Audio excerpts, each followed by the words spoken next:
ఈ లోకంలో మనమీద ఎన్నో సమస్యలు వస్తాయి. ఎన్నో మాటలు, ఎన్నో దాడులు, ఎన్నో బాధలు. కొన్నిసార్లు మనం ఒంటరిగా ఉన్నామని అనిపిస్తుంది. చీకటి చుట్టుముట్టినట్టుగా అనిపిస్తుంది.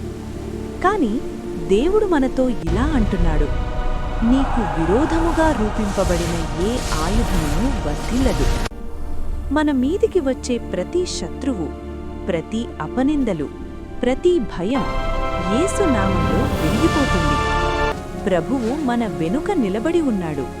మన చేతిని పట్టుకుని నడిపిస్తున్నాడు. కాబట్టి భయపడవద్దు, నిరాశపడవద్దు. నీ జీవితం దేవుని రక్షణలో ఉంది. ఎందుకంటే నీకు విరోధముగా రూపింపబడిన ఏ ఆయుధమును వర్ధిల్లదు. యెషయా 54:17